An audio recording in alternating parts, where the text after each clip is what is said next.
DJ Flores. With me, of course, my coach and mentor, Coach Stacy B. Coach, another week, another weekend. How was your weekend? Pretty chill.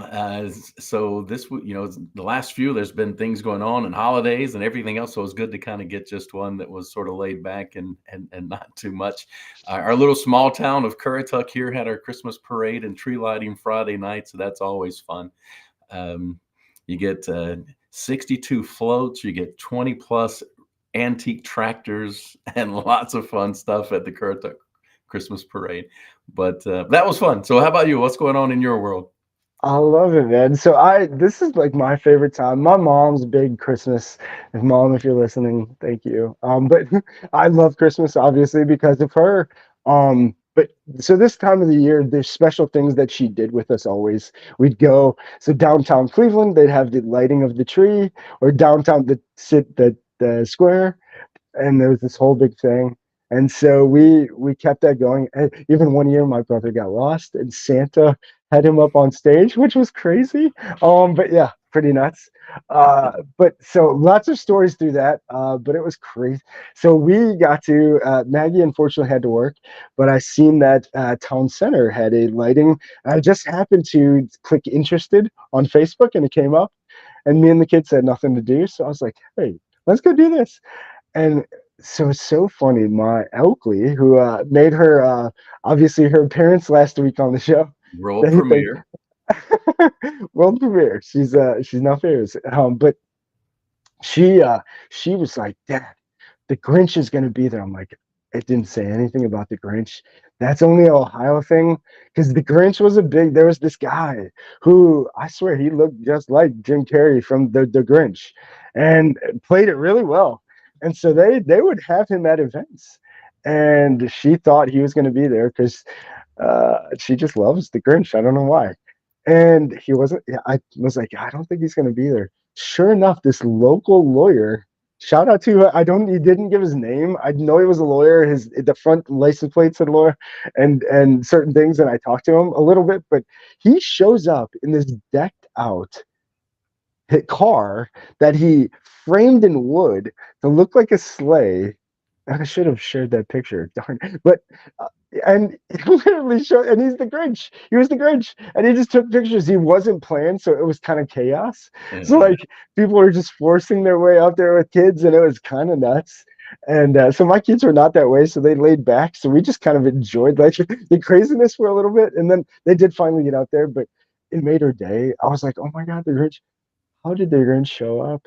And so yeah, it was perfect. But yeah, that's No, what we got to do really, and that made my weekend honestly. I wish I'd have got her. I wish I'd have got you down here because it was movie themes for the floats. So there must have been like 50 or 60 Grinches, man. There was Grinches everywhere. No way. She loves the Grinch. I have no idea why. It scares the crap out of her. I don't know if that's why she loves it, but maybe she's trying to play that reverse idea. Hey, I love you. Don't scare me. Um, There, maybe. there was one on one of the.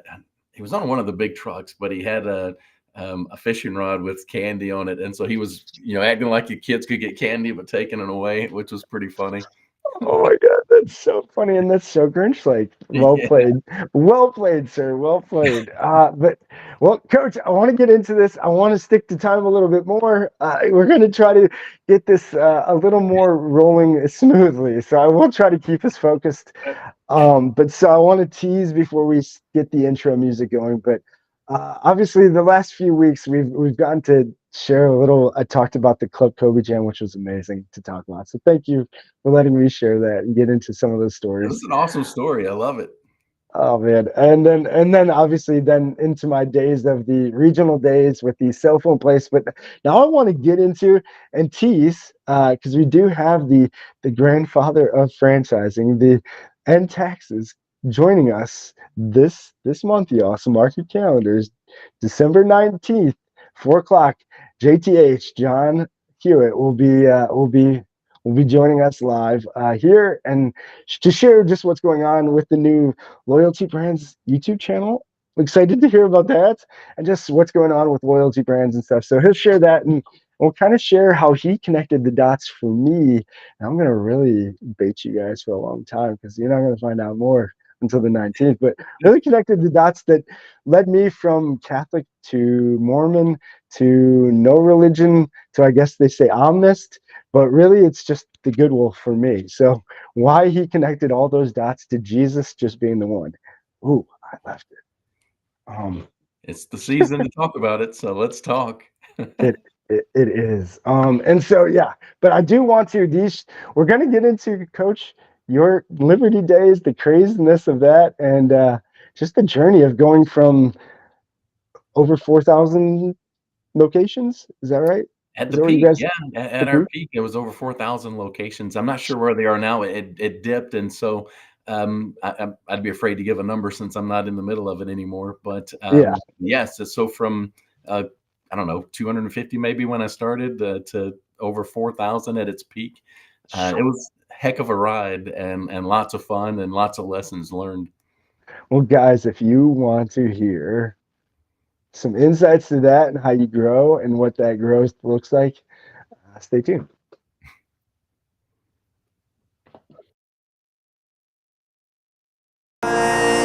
You get one heartbeat song. Take it seriously. This is your masterpiece. Don't forget to dream and taste the colors in the air you breathe. It's your masterpiece. Go ahead and feel it all. Don't stop till it is beautiful.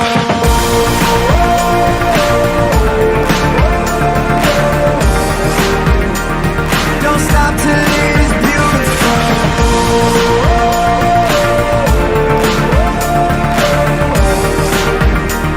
Don't stop till it is beautiful. All right. And coach, I got to tell you, so I got this now. We got to throw this up, but our mission, obviously, here at the Robinhood Capitalists is helping 10,000 families create heaven on earth. And that's by doing what you love with who you love. And coach, you shared this with me, Wayne Dyer. This quote is amazing. Heaven on earth is a choice you must make, not a place you must find. And we here basically just want to help you make that choice. We want to help that be the choice for you. So, coach, I want to get into obviously Liberty Days. So you started at 250. And now your role was different in the beginning, right? Yeah, yeah. So I was kind of at a transition. I knew I wanted something more. I didn't know what it was. I had a job right out of college with a startup computer company. I loved it. I loved the people. I traveled around. I was right off the bat. I was speaking and teaching and sales and installation. I mean, it was. I was literally number 19 of this company and traveling to Australia and Hawaii and all over the U.S. and leading these discussions and trainings. And I was like 22 years old, 23 years old. So it was really fun.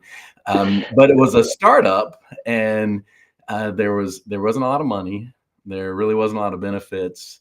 And I had a lot of people chirping in my ear like you get. It's like, man, they're taking advantage of you. You should do something different, blah, blah, blah. And I'm making this over here, and you're just getting robbed. And I listened, and I kind of quit and chased a whole different set of things for a while that turned out to be, and obviously in the long run, it all worked out. But there was a period of time there where I was just chasing money and for the sake of money and not chasing purpose. And so I was in that stage still while I was just trying to figure out, well, man, I know there's something more. I don't know what that more is. And I took a chance. I saw this little company called Liberty, and I didn't know much about them. I didn't really know anything much about them at all because it was brand new, so nobody did.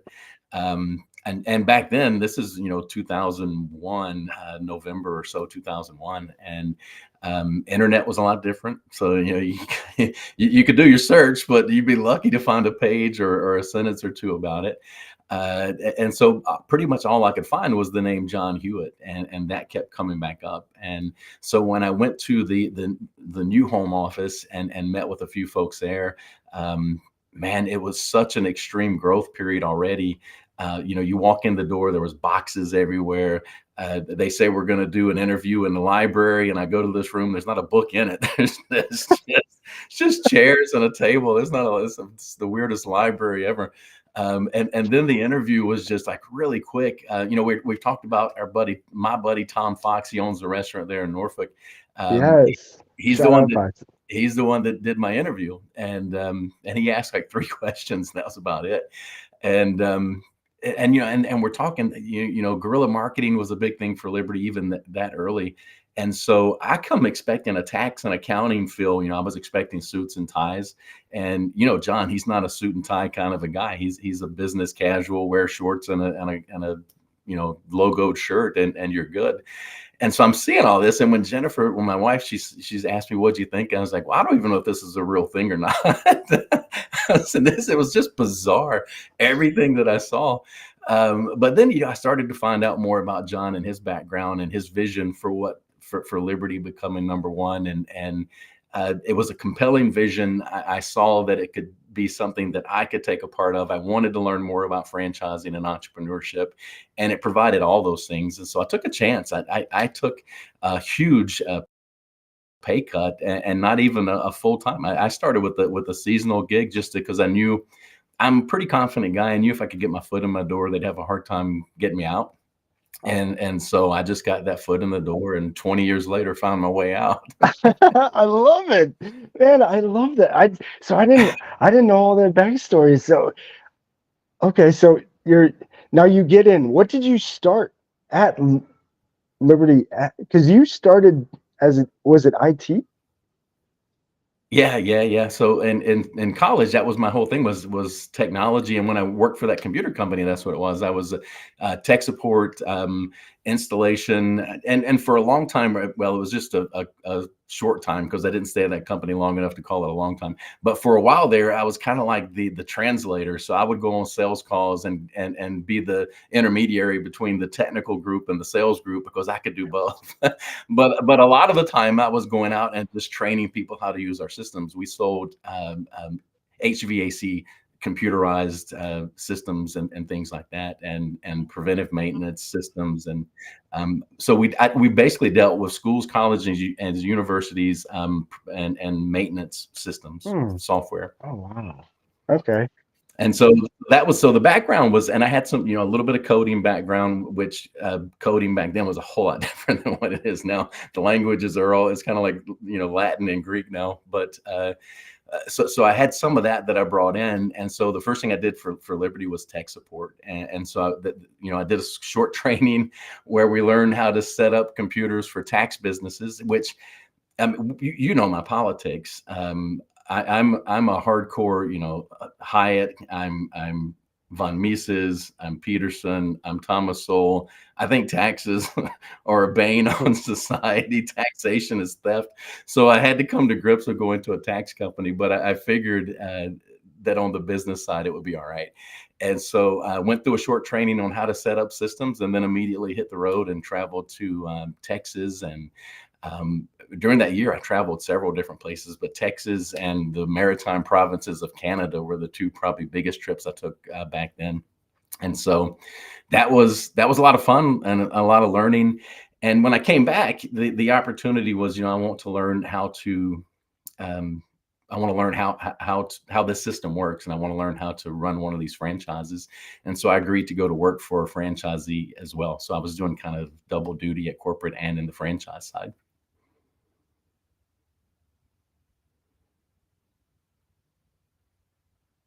Are you still there, DJ, or did I lose you?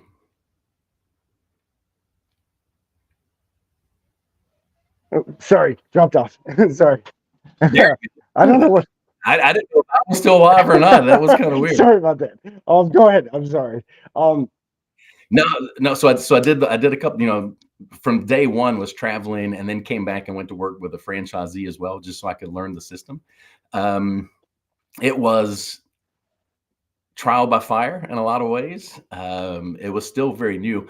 Some of the lessons that John had said that he learned, because if you will learn more about his background on the 19th, but he had sold Jackson Hewitt, and it was like $500 million that the company sold for. And so this was the restart. And so Liberty actually started in Canada. That he bought UNR Tax Depot was 126 tax locations in Canada. And so I think it was 1999 was when the first stores actually opened in the US because of his non-compete. And the first stores were in Ohio. Yeah, Columbus, right? Columbus was the first places that he opened those stores. And so by the time I came along, we were in Columbus, we were in Atlanta because the non-compete had gone away. We had some large presence in Seattle. And obviously, we were expanding big time into Texas, which is where I took a lot of my trips to, and some other parts of the country, and really a lot of growth in Hampton Roads. And so, again, it was kind of flying. But one of the things he said he learned at Jackson Hewitt was their growth outpaced their support system. And so he was building a bigger support system up front to support the growth that he felt confident that he knew he would get. And so that was fortunate for me because I was part of that growth That expansion and that and the and that operation makes a lot of side. sense because he has such a team, and that's one of the things like I learned right away from being around John. He like Martha and Mary Jane, Jack. I mean, some of these people he had, Bob. He has some amazing people that like that's Yeah. the first thing I picked up was like, man, that's when you have a solid group of people. That's really what can do what you guys were able to do there, and it's crazy. So Yes, and so I didn't know anything about taxes at all. Jennifer had done our taxes a few times. We had paid somebody really, to do it a few times.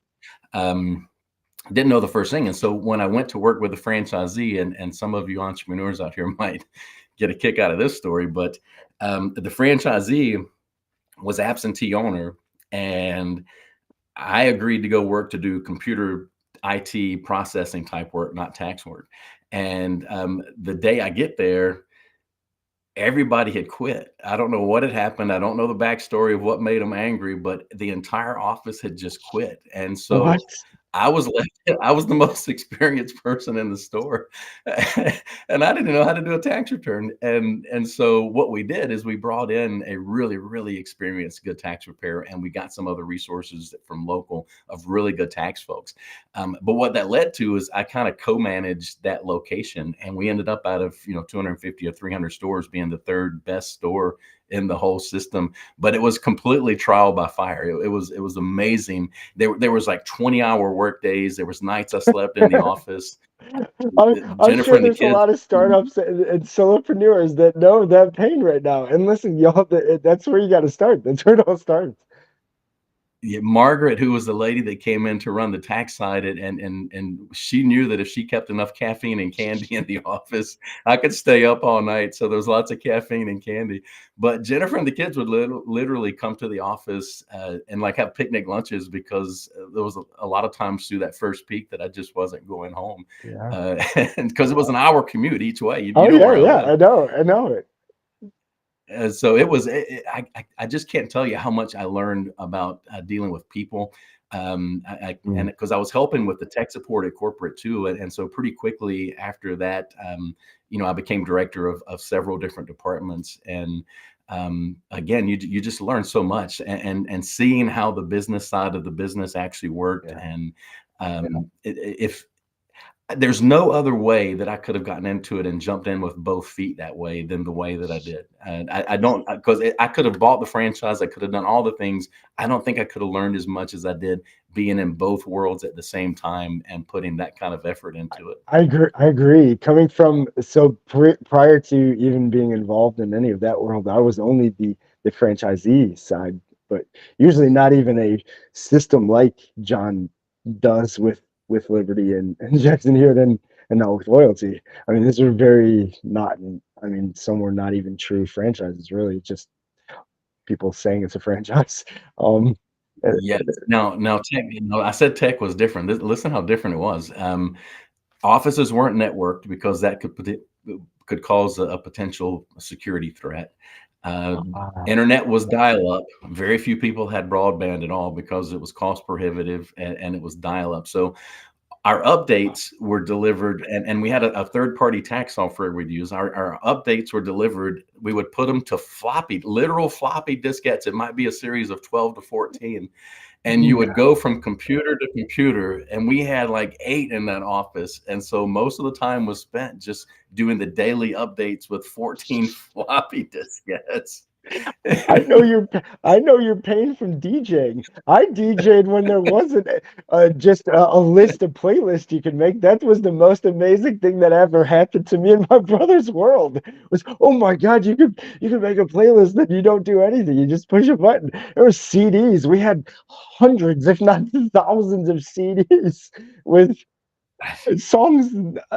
Unbelievable. Yeah, you'd have these boxes full. Yeah, that's oh yeah, that sounds just like And that. you know how John will tell you that franchisees never do everything he tells them to do? Along those lines, on the technology side, there were a few secret network offices out there because it was so easy to share a drive and do the update in 2 minutes versus do it in two Yeah, hours. yeah, exactly. Yeah, that's a long process. So now you before we go into the more growth, you said when you took over that first location, they all quit. How long did it take before you built that office back? Because then you were co-managing. But what happened to that? And you said it went from two. Where was it at? Obviously, if they all quit, I mean, it's it's nothing. But where where were they at Yeah. that point in like, I guess, growth, and what really changed it? Obviously, you co-managing it, So but there what was helped do that uh, so fast? so there was a general manager and that was kind of running the show. So as an absentee franchisee, a lot of times you pick your leadership team and they become the de facto face of the company. And as there was a disagreement between the owner and the general manager, and Mm, the general manager had enough sway with the key people that they took the key people. And when I say everybody, there were some folks left that had some experience, but they weren't the key yeah, people. And so what we had to do is we brought in some other key people that already had the experience that we needed, that knew the tax system the way they needed to know it. And from that point forward, because with things being software based, it was my job just to try to teach them the software side of the ones that needed to get a little more up to speed on that. now with the pulling people, were they other franchisees because of the franchise system, or is that yeah? Yeah. Yeah, other franchisees, and John had a pretty good network of folks too. So he got us some help from corporate, because with corporate being that close, we were able to pull some other help other than just me from the corporate office, and so we had some advantages being where we were. Especially if that would have been in another state with technology the way it was, again, it would be tough Yeah. because from a tech support side, if one of our franchisees got in a bind, we would hop on a plane and fly to them to fix it, because there was no broadband, Wow. no ability to do remote tech support. And so we would just randomly fly to wherever. And John's always been good about, if a franchisee got in a bind and asked for help, he would give help. And I've he- so during the I've heard some season, of the stories. during the season, we had one franchisee who had a parent pass away, and they didn't feel good about leaving the store. They were going to shut it down. He went, "No, you're not. We're going to run it for you." So I flew and spent a week in Texas running a store because there was a death in somebody's family. And so there was lots of things like that we would do, and every one of those things for me was just another chance to learn a different part of the Yeah. system and see something different. It was, I mean, the learning was Oh, I incredible. love it. I love it. So now when you're so when did you start the training and doing that, I guess that higher level with the speaking and training and the event stuff?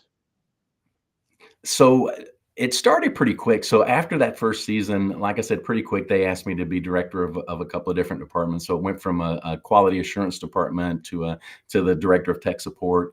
And as director of tech support, there's a few things that I knew, systems that we needed. And so over the next couple of years, number one, our franchisees, they didn't have a good technical background. We had a lot of folks that didn't know anything about technology. Yeah. So I designed a week-long technical training, and then we took that on the road. And so I would teach, it was 4 or 5 days of all technology.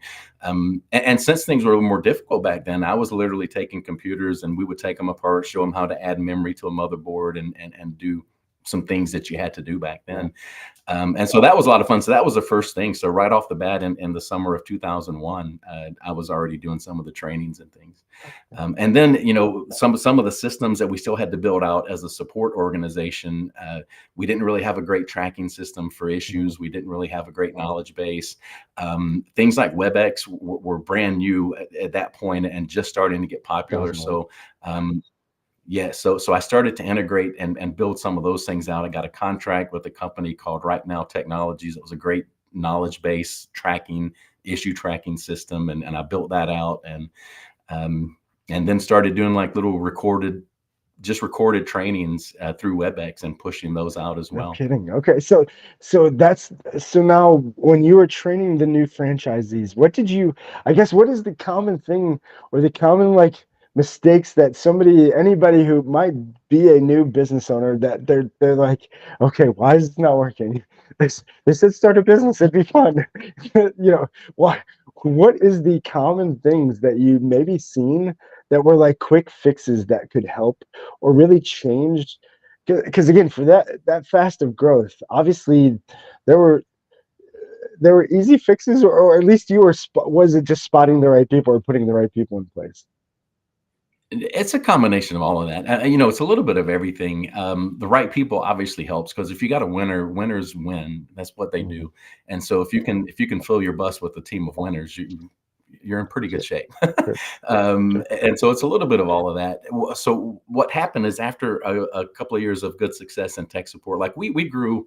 I want to say we added 400 locations net in 1 year, and that was when I had implemented this new tracking system and knowledge bases and all of that. And so we increased that many stores, and the issues that we handled stayed flat because we had the resources and things there that helped control it. So that was a pretty good success. And around that same time, the director of training position came open, and I was talking to John about that. And that was one of the first, I shouldn't say first, but one of the bigger lessons that he taught me was in that transition. I was like, so I understand how to win at tech support. I know what I'm supposed to do. I know the definition of winning. If I become director of training, how do I know if I'm winning or losing? And he said, his answer was great. He says, we have developed and created the greatest culture in the industry by far. And he asked me a few questions. He goes, now, why do you think the unbeatable Sears was beaten? Do you think that Sears had more intelligent people than Walmart? And I was like, no. Did they have better looking people than Walmart? No. Walmart had culture when they started. Sam Walton drove the culture of Walmart, because at one point it was a destination place people wanted to Yeah. work. It was a good place. They had the anytime, anywhere. If you want something returned, we'll return it. Just, we want to make you Yep. happy, right? That it was a different place, but it was the culture. And he said, if you can take the culture that we've developed here at corporate and spread it all across to all of our stores in North America, then you've been a successful training director. And so I took that to heart and took the position, and that's when I started training. Now, as far as what do people kind of miss, if you're joining a franchise system, when you go to that first training, the things that they're telling you are the best practices. The reason you're being told to do this at this time, at this date, is because we know that that's what works. And so the first thing that people do wrong is they question and start doing their own Yeah. thing. And right off the bat, and I'm as guilty with Focal Point as anybody could ever see, because I came in with my own set of plans. I know what I'm doing. I've been coaching for a long time, so I'm not pointing fingers. I'm pointing them at me Yeah. too. But that's the big thing. And in a seasonal business like taxes, it's even more important, because you've got about this much time to make it. And so in that system, it would say you need to have this done by this date. Well, that wasn't we hope you get it done by this date. This was, if you want to be successful, you damn well better have it done by this Yeah. date. Yeah. And so that's the big thing. People look at it and they kind of pick what they like, and, well, I don't really like that one.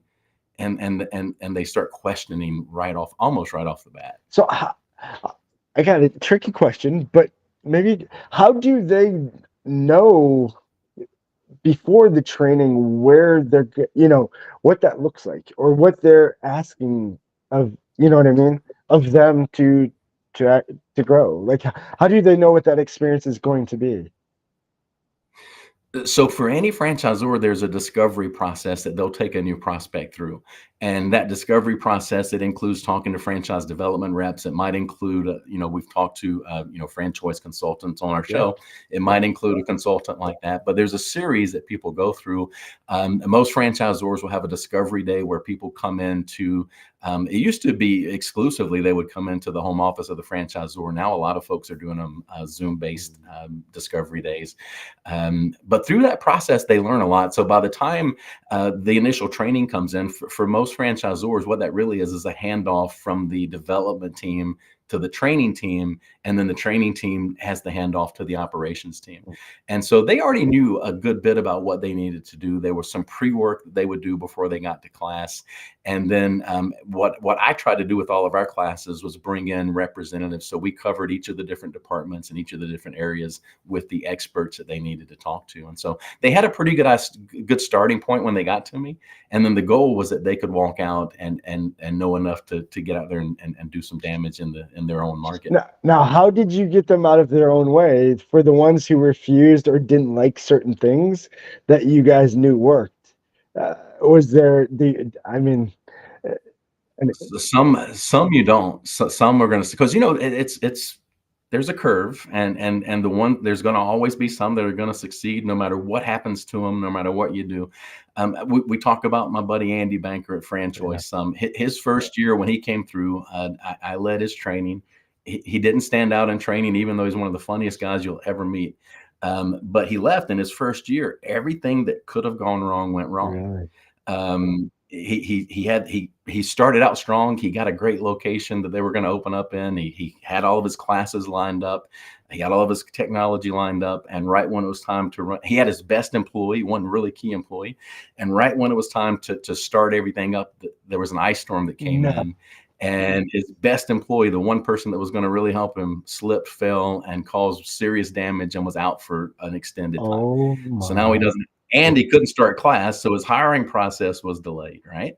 So he sets everything another week off, and it's going to put him a week off, and another ice storm hits.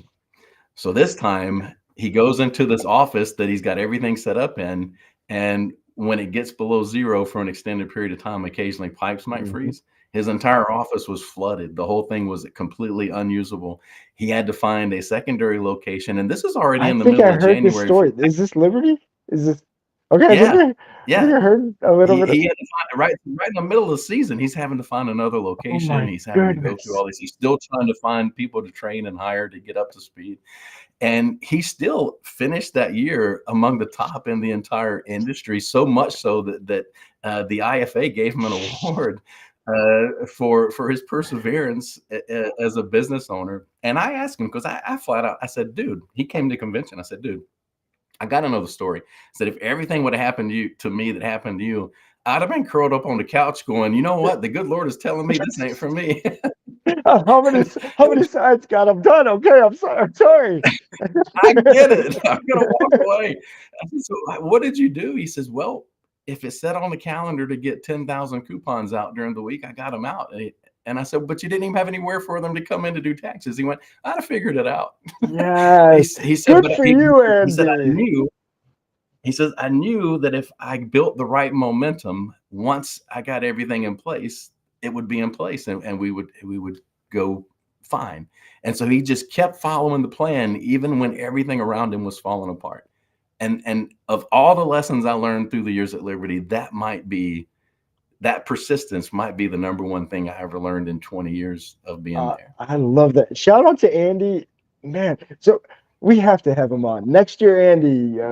Market Tuesday. We need to have you on. I know we've talked about him a few times, especially when we had Patrick on, and yeah, he had a great career at Liberty, and now he's a great career with Franchoice. He was part of my training team for a while, so we got to travel together. Just the greatest guy that you'll ever meet. But yeah, it's his father-in-law that taught me Kansas City barbecue. I'm a competition on the Kansas City. It's his father-in-law on Lake of the Ozarks that taught me the skills. Oh my goodness! Look at that. Well, yeah. When we won our first rib championship, I flew myself and my son out to Skip's house to cook our ribs for him as homage and thanks for him teaching us how to do it. I love that story, Coach. I love that. So before we go back into Liberty stories and days, I do want to. Obviously, we've talked a lot about what are we doing. What's the plan for 2024? Where's this going? We have a lot of things in the works, but one thing we do know for sure is we do you with the rights to the Think and Grow Rich training. We want to get that out there and going. And so as we've been talking about that and offering that for people to really jumpstart, we want it to be a boost to really mindset and everything to get you in the right direction for 2024. So if you feel like this year's been a struggle, a lull, something's there, and you're just wanting more, like, that's really what we're trying to do. I know you had mentioned that back in the day, we used to be you used to be able to give it free something with the John Maxwell, so there has to be a little fee. But again, we just want this to be something that helps you for 13 weeks kind of get in the right mindset to start 2024 off with a bang and get the right And going. this is through a partnership that I created with Paul Martinelli and a company called Empowered Living. And the the book obviously is great. It's been around since the 30s, 1930s.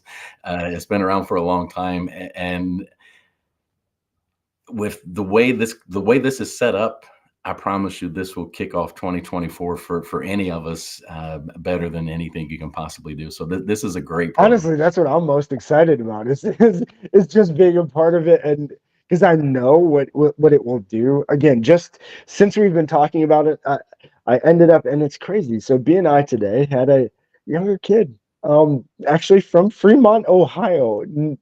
As crazy as that is, we're in Virginia Beach, y'all. He's like, he sees my jacket, he says, "Boo." I said, "What?" I said, who are you? What do you mean, boo? Who do you like? Who are you a fan of? He said, the Steelers. I said, what? I said, where are you from? He said, Fremont, Ohio. I said, you traders on the east side of Ohio, you all went to the Steelers. Why? But anyways, it was amazing to meet him here in Virginia Beach at BNI. So the power of networking, y'all. I can't emphasize that enough. But just his story, good kid. He's actually wants to do his thing. Very similar to Bo. Just so thank you for your service, obviously. But he, from the Navy and loved Virginia Beach. Anybody in the Navy, I guess they do end up at some point here.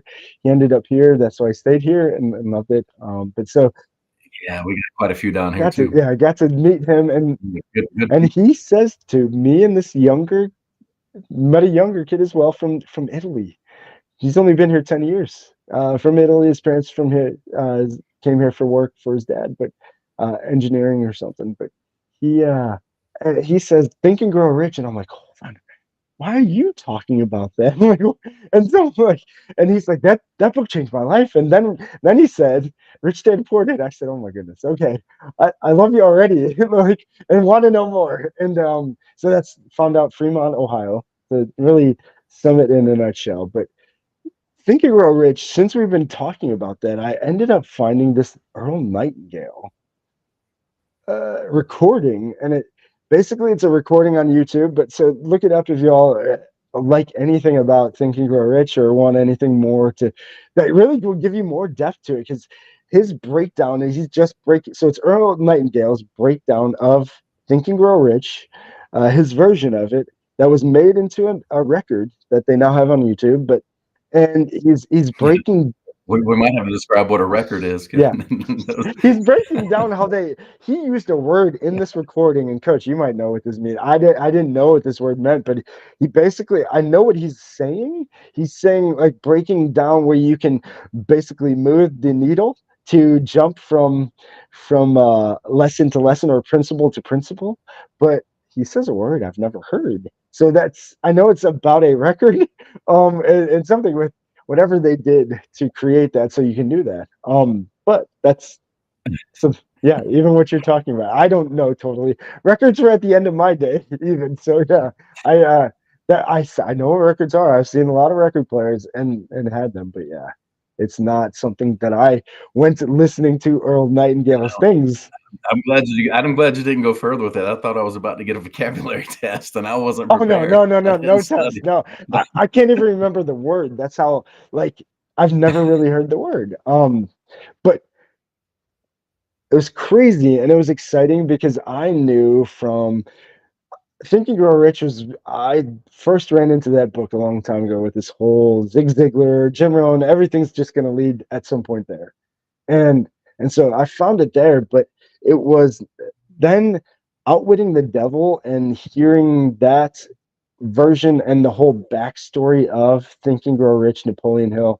Napoleon Hill is Ohio. I think even Cleveland. That whole thing and that from Outwitting the Devil. But then hearing Napoleon Hill at the end of this record was like, okay, this is gold. To get to hear him talking and then really breaking down Earl Nightingale, it's like, okay, this is amazing. But the three things, and I wanted to leave this for everybody, the three things Napoleon Hill says, and is the advice, and is the gold of Think and Grow Rich, according to Napoleon Hill. These are his words, is number one, condition your subconscious. Coach, we talk about that all the time. We're obsessed with that. Yeah. Biology believes. It takes emotion, it takes repetition, it takes intention. But if we don't engage the most powerful part of our brain, we're going to struggle. And so, yeah, that's a key. Number two, form a mastermind of a group of two or more like-minded with the same goal that you can talk about. Things like this. And that's exactly what this study is all about. Is we want to get folks together. We want to talk through these ideas. That there'll be opportunities where we're teaching and telling what we get from the book. There'll be opportunities for Q&A. So it's going to combine all the elements so that we can all learn together. And then number three, which I think is the gold. So obviously, last but not least, and this is if anybody wants advice, just to skyrocket or give a little better. See a little boost in customer retention, customer service, and customer as a whole. Take number three to heart. Render more and better service or product without asking for more. Don't ask more, just give more. And watch what happens. Boy, that one kind of speaks for itself, doesn't it? And Right? I was like, pretty much every episode we've had for all 46 or whatever it is now, that comes, all of these things come up. We're not even trying to channel Napoleon Hill, but all of these things are constantly coming up for and success. it's repeating it, guys. It's just what's there, and it's like it's the simple things, and that's what I think I loved most about John. He really likes to make things very simple. And at least for me, he made things very simple. Like I understood, and so like, and it's status quo. It's don't get stuck. There's the comfort zone. There's always pushing. He had his principles, and they were. It was always, you always knew, and it's that was one thing that stuck with me from John was the simple things. The simple things. It's the simple things that people miss. Always. Always. Because they want to make it up. Yeah, we're always making things harder than they have to be. Yeah. And so we just want to simplify it. So yeah, again, I'm excited about it. I can't wait to just especially after hearing this. I've now taken it to heart that I've listened. So Earl Nightingale, because he was big on the subconscious. So the way to get it into your subconscious is listening to it while you're falling to sleep, or before you go to sleep, or while you're sleeping. Which shout out Gerard of Gerard Marketing. He told me he was doing that with his son since he was 2. And while he was sleeping, he had him listening to Think and Grow Rich. I was like, yes, you are my idol. And now I'm doing that for my kids. So thank you. And I never knew while I was listening to. I was listening to, and you shared the story of your dad having always this stuff on, and you just Yeah, Earl Nightingale was part of the playlist too. subliminally taking it in, and I didn't notice that until my kids were like, "Okay, Dad, enough with the motivation stuff, enough with this," and I'm like, "Hold on, you're listening?" And then they would say certain things. I'm like, "Whoa, you're even remembering? Okay, I'm not stopping." So like they don't know it, but most of the time I listen to it for them.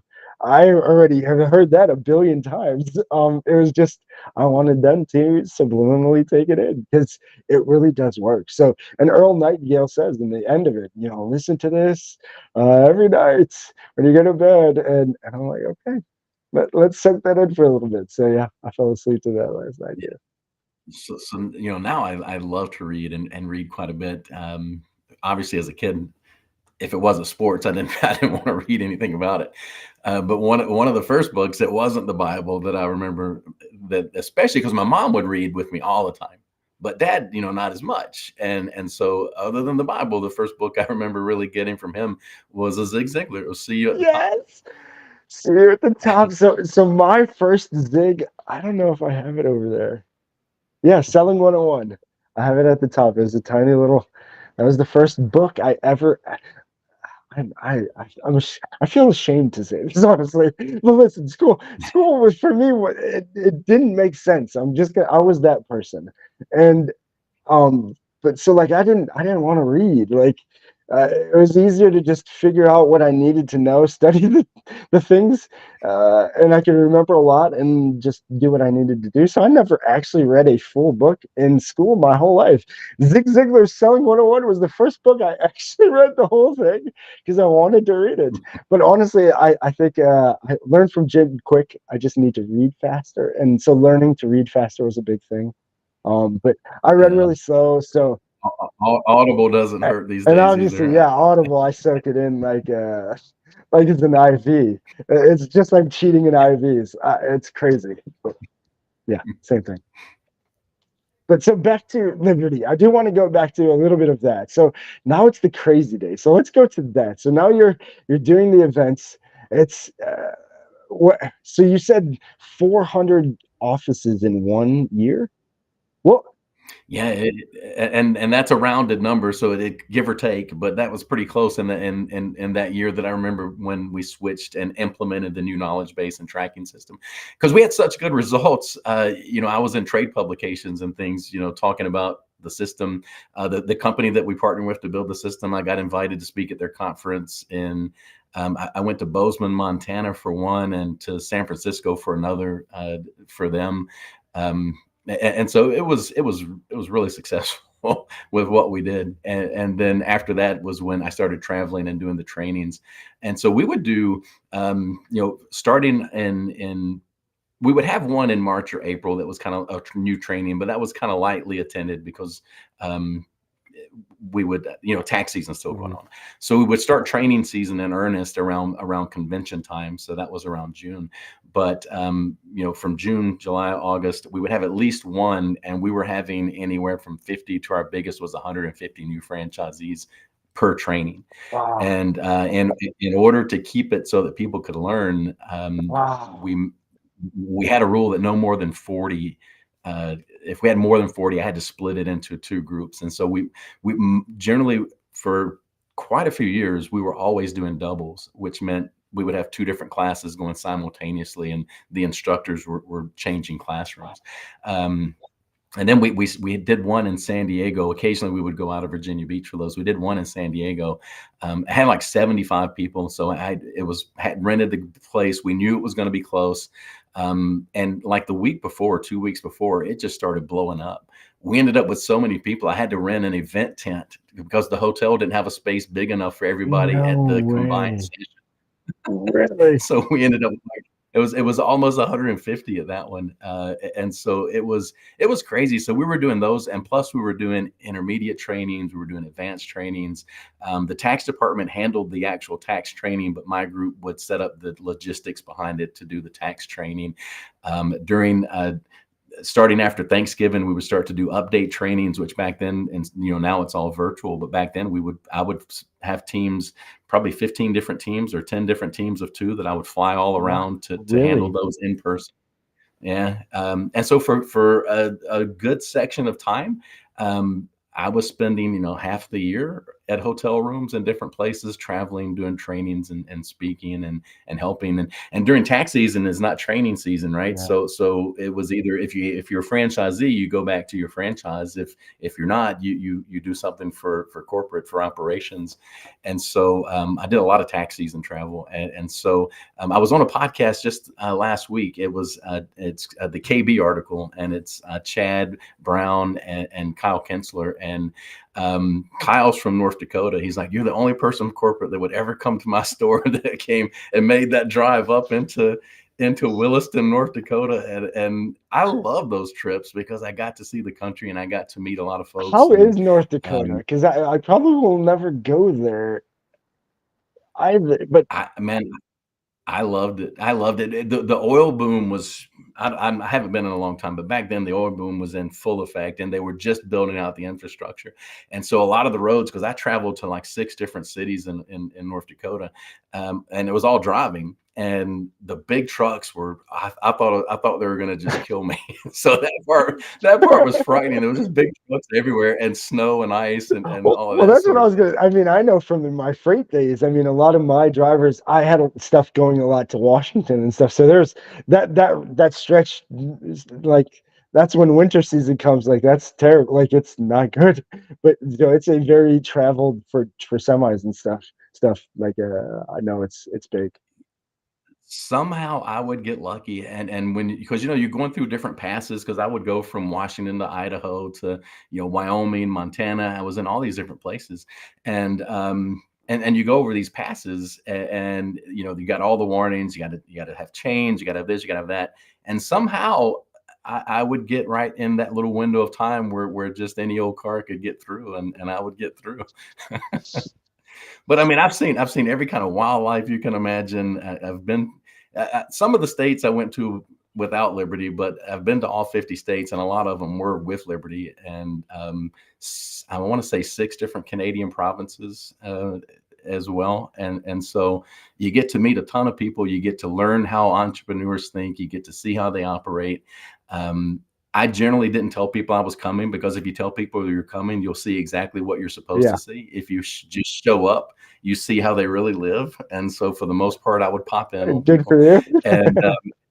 And I was all over our intranet. So they were seeing me on videos and things. So like whoever was handling reception duties, I'd walk in the door and they would go, "Do I know you?" It's like Undercover Boss. Have you ever seen those? They seen you somewhere one time. Like, hold on, your face looks really familiar. Was I just watching you at my training I just went through? I was like, yeah, that's me. That's so funny. That's awesome. That is awesome. Oh man. Well, this was fun. I love hearing the stories of that. Well, obviously next week we'll have to, or Thursday we'll continue and have to keep going with more of these stories. I want to get into like the really crazy, I guess, some of the crazier things and when it was really like at the max, how that was. Because I know I've heard some crazy stories with that from John and just some of his experiences. Like, what? Wow. So yeah, Yeah, for a good period of the time, it was just a giant party. yeah, that's exactly what it sounded like. And so like, But it's the old saying, nothing hurts when you're winning, right? And we were consistently winning. And when things started to slow, and it started to get a little more difficult for various reasons, um, I think the thing that hurt us the most, and we'll get into this more Thursday, but we started to lose the culture. Once we started to lose the culture, it was really hard to come back from that.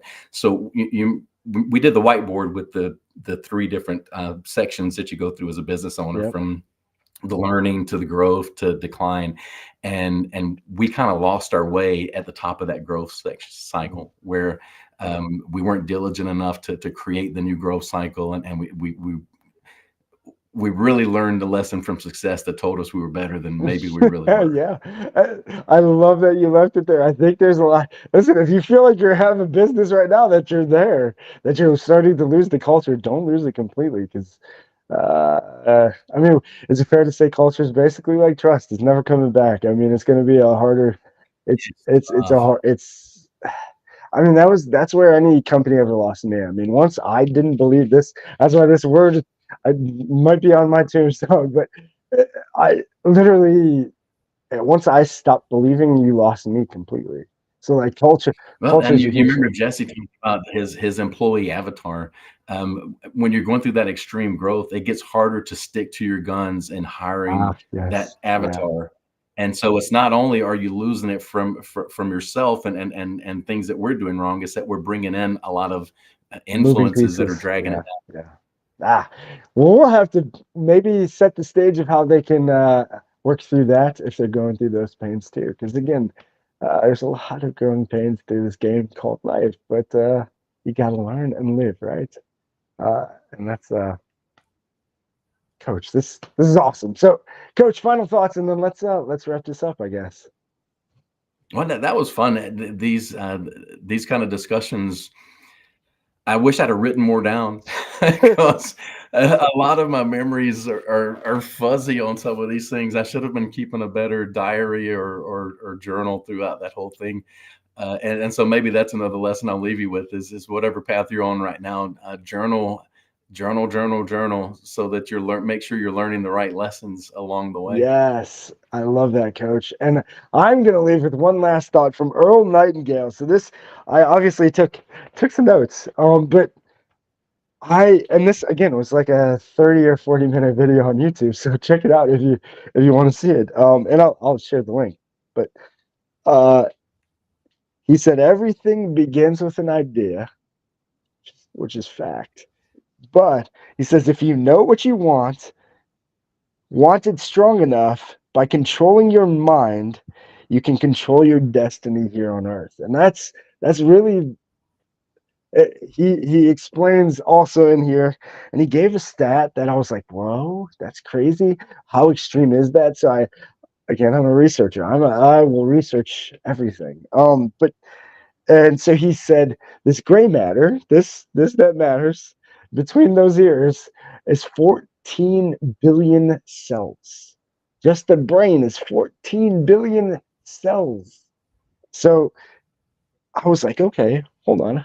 How many are in the body then completely? If that's 14 billion, how many for a child? 17 trillion. For a woman, 28, and for a average male, 36 trillion. So there's a lot of cells that can do a lot of power. And again, the last thing, I heard this from Luke. I shared this last week. I'm going to keep sharing this. This is going to be the drum I beat. Besides, if you're feeling that pain on Sundays, or you hate Mondays, there's something in here telling you you have more. There's more inside. There's something that wants more. And listen to it. I promise. It's not steering you wrong. But Luke. Highest vibration. Vibration matters. The highest vibration is authenticity. Be real. Be you. Be the real you. Try that skin on. That's why this song is the end song for. And listen to these words, but that's what it's about. Try what you really want to do. Vision that. Play that out in your mind. What you want to be, what you want to achieve. If there really is something more you want, and see how. And then grow into it through intentional, repeated action. Yes, and see how it feels, because I promise you might just like it. But until Thursday, Coach, this was awesome. Thank you. Thank you, everybody. Again, like and subscribe if you like this, and share with a friend if you found this beneficial at all. But thanks. Thanks, Coach. Yep. See you Thursday. I'm always on the red eye. This time around, it's not even about getting paid. I'm just an addict for the moment when